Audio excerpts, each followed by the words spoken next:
Hello and welcome to The Big Picture. I'm Tina Jha. Foreign Secretary Harshvardhan Shringla said on Friday that the situation in neighboring Afghanistan is fluid and uncertain. Speaking at a virtual conference organized by the Public Affairs Forum of India, the Foreign Secretary listed the withdrawal of US troops and the Taliban's relentless pursuit of power through violence, including targeted assassinations and capture of territory as reasons for triggering the uncertainty in Afghanistan. So on this edition of The Big Picture, we will analyze with experts the situation in Afghanistan, what it means for the war-ravaged country, and also the Afghan peace process, and the larger implications of a worsening situation in Afghanistan in the entire region as well. And for this, I'm joined by two distinguished panelists to discuss these aspects on The Big Picture today. Let me first introduce them to you. I'm joined by Mr. Arvind Gupta, Director, Vivekananda International Foundation, and Dr. Sriram Cholia, Foreign Affairs expert.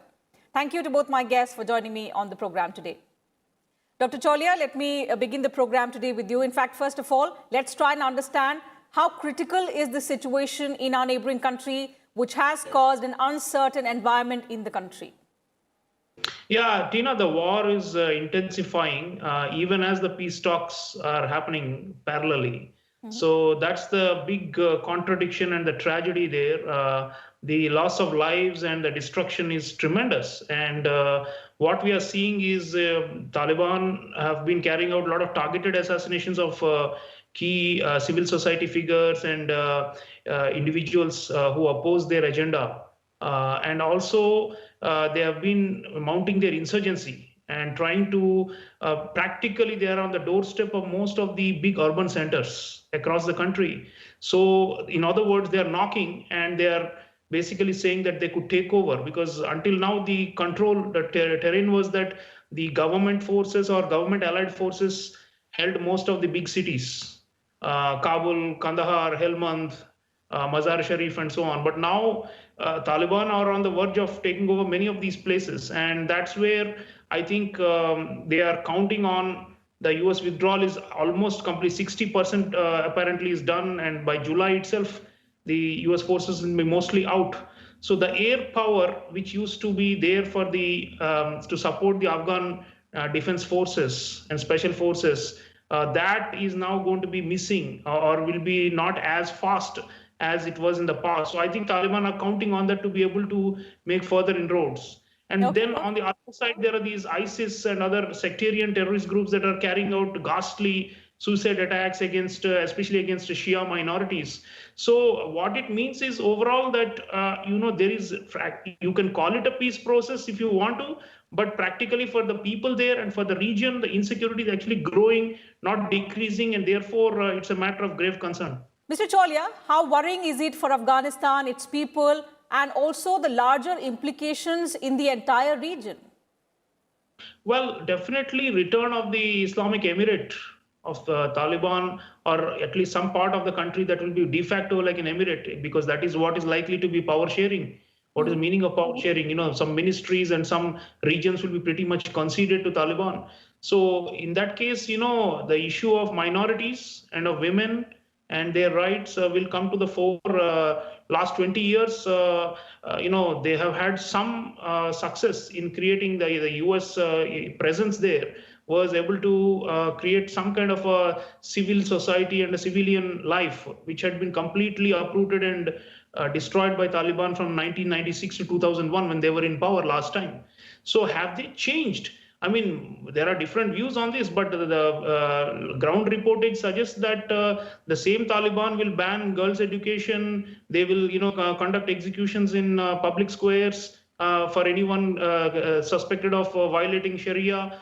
These kind of, atavistic practices, which we saw with ISIS also in the Middle East, in Iraq and Syria, when they had the so-called caliphate, the same things they are going to try and do again. So I think to that extent, many people are fearful. And in fact, that is one of the reasons why there will be a lot of resistance to Taliban this time. Unlike when they came to power first time in 1996, at that time already there was a civil war and people were looking for some kind of order.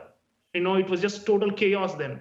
But this time, I think a lot of young people, especially in urban centers, who have got non-religious education and who have experienced some degree of freedoms, and intermixing of the sexes and all that, they will not accept going back, So I think what we are saying, India is also saying, the Americans are saying, everybody, international community generally is saying, is the gains of the last 20 years should not be just thrown away and lost. I think that is the fear of the Afghan people. And for the region, of course, the spillover effect is there.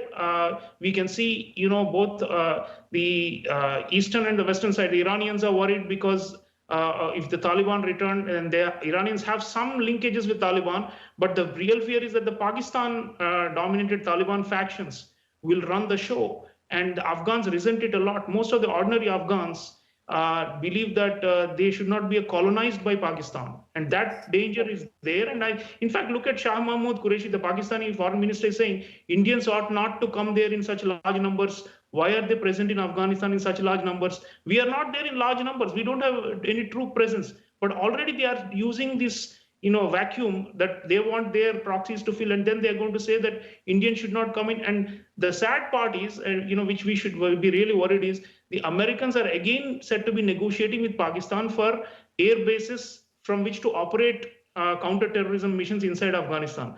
Because on the other side, the Central Asian states, Turkmenistan, Kazakhstan, and others, Uzbekistan, are unwilling to give the Americans bases because of the Russian influence and the Chinese influence there. But the Americans are trying. They're trying to negotiate with all the countries from where we can launch, quick strikes back into Afghanistan even after the ground troops withdraw. So there again, the Pakistanis will try to squeeze some, concessions and play their same old blackmail game. So it's not looking so good from the regional security point of view either, because then the jihadist menace is going to spread, and we have our task cut out.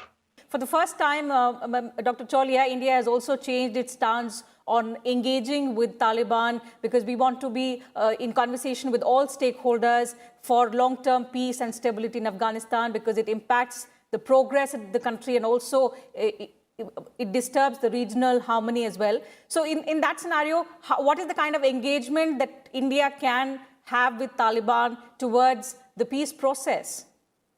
Well, we have... Dr. Jaishankar was in Qatar recently, and he spoke with Zalmay Khalilzad, the U.S.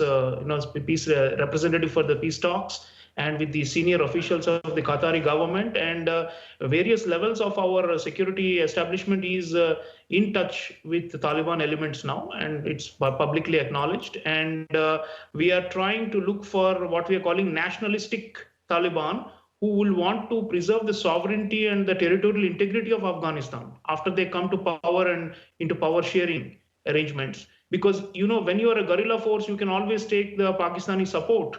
But once you are part of the state structure and acknowledged and legitimized as part of the state structure, you have to defend the integrity of Afghanistan from Pakistani meddling and dictates. So that's where, we are trying to look at who are the key players. I believe even Mullah Baradar, the main Taliban negotiator in Qatar, is in touch with us. And we are looking at the Iranians have some contacts on the ground. The Russians have players. The ones we will not touch are Haqqani network. That is the direct arm of the ISI of Pakistan, and has engaged in killings and terrorist acts and abductions against Indian citizens in the region. And the ones we will not engage with are, Jaish-e-Mohammed, Lashkar-e-Taiba, all these Kashmir-focused groups who also have some camps and associations and joint training missions with the allied Taliban factions. Of course, we will not touch ISIS or Al-Qaeda. All those groups are there in some form or the other, especially in eastern Afghanistan, bordering the Pakistan. So I think we're going to be selective, and we will look for different elements. As Dr. Gupta was saying, there are also the other ethnic minority groups used to be called the Northern Alliance, and we used to support them in the past, and we still have strong contacts there.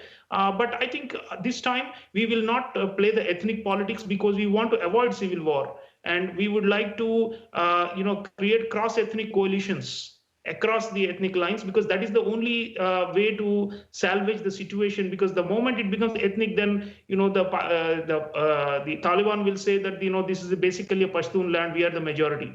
So I think we are going to play it differently, and some Taliban factions will also see value in us. We have development assistance in Afghanistan. We can dangle a lot of carrots, which Pakistan cannot dangle. Pakistan itself is taking World Bank loans and is getting bailouts What financial support can it give to reconstruct Afghanistan after the war? India can do it. So I think we have to play on those elements.